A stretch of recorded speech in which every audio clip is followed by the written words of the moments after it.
Eh ben, on pouvait pas faire mieux qu'un débrieflix où la vidéo commence quand le générique s'arrête. Bonjour à tous, nous revoici pour une nouvelle vidéo. Et cette fois-ci, franchement, pas des moindres puisque c'est une avant-première. On vous fait ça avant la sortie officielle du film. Exact, on va vous parler aujourd'hui de Jumpers, le dernier film des studios Pixar. On est dans la 31e année depuis Toy Story 1 que Pixar sort des films chez Disney. Et donc, on a vu cette avant-première il y a quelques minutes, ce qui fait que David est particulièrement classe en plus. Ouais, vous avez vu ça. Je m'étais préparé spécialement pour Pixar. Vous voyez, je suis tout beau. On avait eu une ciné-rencontre juste avant en plus. Donc, c'est une sacrée journée, un sacré dimanche. Ce dimanche 1er mars avec cette avant-première et tous ces événements. Bref, c'est un Disney Pixar. Effectivement, ça fait partie de ces Disney Pixar, on va dire inédits. Puisqu'on connaît Disney Pixar avec des suites. Toy Story 5 arrive en juin. Et ils ont droit maintenant, entre guillemets, une fois par an à faire un film inédit. On avait eu Alerte Rouge qui malheureusement n'avait pas connu de sortie en salle. Alors, c'était l'époque, Alerte Rouge, Lucas, Saul ou Pixar avait dit on ne fera plus jamais de suite. On imagine que Disney a dû leur dire mais les suites ça marche quand même mieux que les films inédits. Et donc pendant un temps on s'est mis à réavoir des suites et là on sent qu'on est dans un entre-deux. Il y a des suites et il y a des histoires inédites et c'était le cas de ce Jumpers. Tout à fait. Donc ça raconte l'histoire de Mabel qui vit dans une clairière avec sa grand-mère. Malheureusement quand elle grandit la clairière va être détruite. Il n'y a plus d'animaux à l'intérieur puisqu'ils vont construire une rocade, une autoroute qui va traverser la clairière et qui va être détruite par le maire en question. Et donc elle se bat pour essayer de sauver cette clairière et elle va trouver un moyen. Ce moyen, c'est de rentrer dans le corps d'un animal par la pensée et de pouvoir le diriger pour pouvoir aller chercher des animaux, chercher des castors qui vont grâce à une machine, tout à fait, et qui va pouvoir repeupler en fait cette clairière puisque s'il y a des animaux, l'espace est protégé donc il n'y a pas d'autoroute, mais forcément tout ne va pas se passer comme prévu, vous vous en doutez. Alors, rentrons dans le vif du sujet. Qu'as-tu pensé de ce Jumpers ? Rapidement en introduction, je ne savais rien de Jumpers. Je n'avais pas vu une seule bande-annonce. Ah oui, alors que moi je vis avec la bande-annonce depuis plusieurs semaines, voire mois. C'est que moi je peux me le permettre, entre guillemets. Toi, c'est un peu plus ton job, on va dire. C'est vrai. C'est normal, mais moi je n'avais rien vu. Si bien que, alors, comme tu l'as dit, on avait une ciné-rencontre, on était avec un réalisateur juste avant. Je l'ai accompagné à sa voiture, je suis rentré dans la salle, le film était commencé depuis quelques minutes, enfin 2-3 minutes. Et en fait, j'ai cru que j'étais en train de regarder un des fameux courts-métrages qu'il y avait avant, parce que je me suis dit, mais c'est pas censé être un truc de castor. Et je voyais une jeune fille avec sa main. Ça met un peu de temps à démarrer, effectivement. Donc en fait, c'est juste que j'avais pas compris que les castors arrivaient à ce moment-là. Et bon, allez, on va rentrer dans le vif du sujet tout de suite. J'ai adoré. J'ai trouvé que c'était un très très bon film. Et qu'est-ce que ça fait du bien quand que Pixar puisse continuer à le faire. Complètement. J'ai déjà fait le parallèle la dernière fois, si vous écoutez Critflix, mais c'est un peu comme Migration chez Illumination. C'est-à-dire un film avec des animaux de par chez nous. Voilà, là on est sur des castors, des animaux d'Amérique du Nord, mais voilà, on est sur une bande, on va dire géographique qui fait qu'en Europe souvent on a un peu le même climat. Enfin bref, peu importe. Et un peu comme Migration, c'est un film, j'ai peur qu'il passe sous les radars parce que c'est pas Toy Story 5, parce qu'effectivement c'est pas Les Indestructibles 3, 4, 5, c'est pas vice versa 9, mais il y a un vrai beau message. Je vais te laisser en parler aussi parce que là, c'est tellement frais, c'est le principe du débrieflix, que c'est difficile. J'arrive pas à organiser vraiment. Ça montre qu'il y a pas vraiment de gentil, il y a pas vraiment de méchant.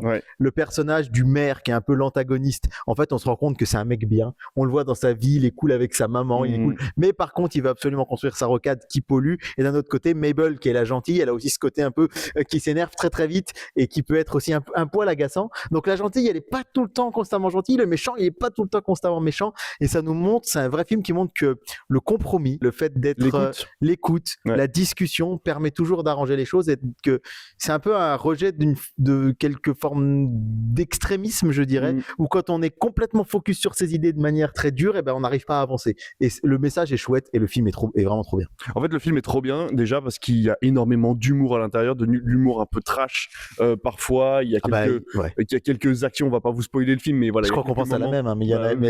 De main, incroyable. Voilà, donc vraiment il y a des moments qui font peur. Je me suis dit les plus petits dans la salle risquent de parfois avoir un peu peur parce que il y a certains antagonistes du film, parce qu'il y en a plusieurs qui parfois font un petit peu flipper. Il y a des moments qui sont un peu plus glauques que d'autres.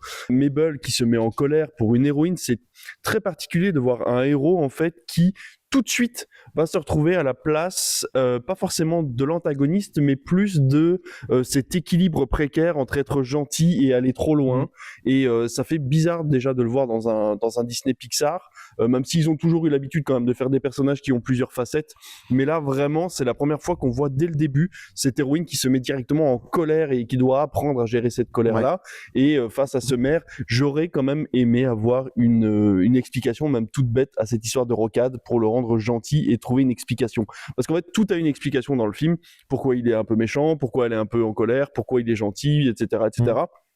Mais ce qu'on n'a pas, c'est cette rocade. Et j'aurais aimé, par exemple, bon, on va pas passer sur les défauts. Moi, j'ai adoré le film aussi, hein.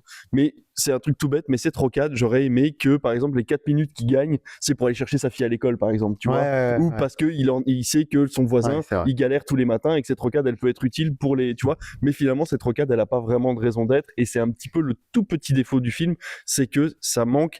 Il y a encore un équilibre, mais c'était pareil dans Alerte Rouge. Et je pense que les reproches seront les mêmes que sur Alerte Rouge. On a un équilibre. Vu que c'est un sujet qui est très particulier, l'équilibre est parfois un petit peu précaire et certaines personnes peuvent mal interpréter certains messages du film sur les animaux, sur la modernisation des villes, sur l'équilibre entre la nature et les humains. Enfin voilà, il y a des choses qui peuvent être mal prises, je pense, alors que là, pour le coup, Pixar essaye quand même de faire du mieux qu'ils peuvent pour que tout le monde se comprenne et puisse discuter entre eux, quoi. Moi, je dirais que c'est un film qui est vraiment... Alors, j'ai eu un peu de mal avec la patte graphique à un moment. Ouais. J'avais l'impression que... Qui est la même à peu près qu'Alerte Rouge d'ailleurs. Ouais, c'est vrai. Et j'avais l'impression que c'était un peu... Les animaux faisaient pas très réalistes. Et en fait, par contre, c'est parce que en fait, ils font plus réaliste quand le personnage de Mabel est dans le castor. Tout à fait. Et là, il y a un travail de texture. Ouais. On a envie de faire un câlin à tous les... J'ai jamais... Excusez-moi, la phrase est bizarre, mais j'ai jamais vu des poils aussi bien, aussi beaux au cinéma. Jamais vu de telles tonsures aussi. Ouais. Pour que vous compreniez, en fait, ça c'est pas un spoil, c'est qu'en fait, en fonction de si on est du côté des humains ou des animaux, les animaux n'ont pas la même tête. En fait, ils ont une tête très basique. En fait, quand on est du côté des humains, puisqu'ils se ressemblent tous. Mais par contre, quand on passe du côté des animaux, quand ils peuvent se comprendre, à ce moment-là, ils ont tous un visage particulier, ils ont tous, ils sont reconnaissables en fait. Bon alors, vous ne voyez qu'un autre deuxième angle de caméra, mais normalement, vous avez peut-être vu au montage, le téléphone est tombé. Donc on vient de le remettre, hein, voilà, on est un peu précaire au niveau de l'équilibre. Mais voilà, on va pouvoir continuer cette vidéo où je vous disais que du coup, les visages étaient différents. Quand les animaux se parlaient, ils étaient tous reconnaissables beaucoup plus facilement. Et effectivement, cette patte graphique qui est si particulière, qui peut gêner un peu au début, mais qui finalement correspond à l'ensemble du film, quoi. Ouais, vraiment, c'est un film qui, je pense qu'il faut soutenir parce que déjà, il sort dans un contexte, on a l'impression que Disney y croit pas des masses, j'en sais rien. Oui, d'ailleurs, je te coupe, mais c'est assez particulier parce qu'en fait, on se rend compte, je me dis, mais je la connais cette voix. En fait, c'est Artus qui fait le roi George, et il y a Alison Wheeler, il y a Mera Bedia aussi qui fait une voix, et en fait, ces gens-là ne font absolument pas la com du film. En fait, je pense que Disney mise énormément sur Toy Story 5 et sur Vaiana live action cet été. Quelle idée de les sortir 4 mois après, quoi. Et là, c'est vrai qu'il sort en plus dans un contexte. Alors, je sais pas, il sort ce mercredi là. Oui, donc il y aura plus que la zone de Paris qui sera en vacances. Non, même pas, il y aura plus de vacances le 4 mars. Non. Tout le monde aura repris là. Non, ils espèrent en fait, comme tous les autres films, le faire durer sur la longueur. Mais là, on est à la sortie des vacances pour rentrer en avril avec Super Mario qui arrive. Il y aura quand même encore une zone en vacances. Ah, il y aura quand même encore une zone en vacances, si je dis pas. Ouais, il y aura la zone de Paris qui termine. Dans tous les cas, la zone parisienne. Mais en tout cas, un distributeur a plutôt tendance à mettre un film en début de vacances pour qu'il fonctionne sur la durée. Là, il était prêt. Là, ils le sortent en fin de vacances pour Paris. Les 2 autres zones sont rentrées. C'est un petit peu triste. Parce que voilà, on sait que ça va être une période où les gens vont pas aller forcément énormément au cinéma et que voilà, ils misent sur leur grosse production de cet été, sans parler d'Avengers à Noël. Mais en attendant, allez voir Jumpers. Moi, je vais conclure en disant que c'était un très chouette film qui est drôle. Ce passage de fait qu'il y a il y a les animaux, ils ont tous le roi. Il y a le roi des mammifères, le roi des oiseaux, le roi des amphibiens, le roi des reptiles, le roi des poissons et le roi des insectes. Et le fait que tout ce petit monde se retrouve en conseil, je trouve ça vraiment très drôle. Il y a plein de bonnes idées. C'est drôle, c'est touchant, c'est très bien réalisé. Et j'ai peur qu'on n'en entende pas parler des masses. Donc pour une fois qu'on vous fait un débrieflix tôt, C'est vrai. avant même la sortie du film, allez voir Jumper, c'est vraiment un gros coup de cœur chez Disney Pixar. En tout cas, moi, je conclurai avec le fait que c'est un film à tentative. C'est un film qui tente quelque chose. Il le tente bien, il le fait bien. Il y a quelques défauts à l'intérieur, vous Oui, les bien verrez sûr. forcément. Moi, j'en ai vu quelques-uns, mais là n'est pas la question. Vraiment, je pense que c'est le genre de film, on est content de l'avoir vu en avant-première parce que ça va peut-être donner une impulsion, une toute petite impulsion de plus pour donner envie d'aller le Ouais. voir. Une nouvelle licence, peut-être des suites, peut-être pas, peu importe. Mais en tout cas, déjà, ce film-là, il a quelque chose à vous donner et je pense que vous devriez aller le voir. Et ben à très bientôt pour un prochain débrieflix du coup. Salut!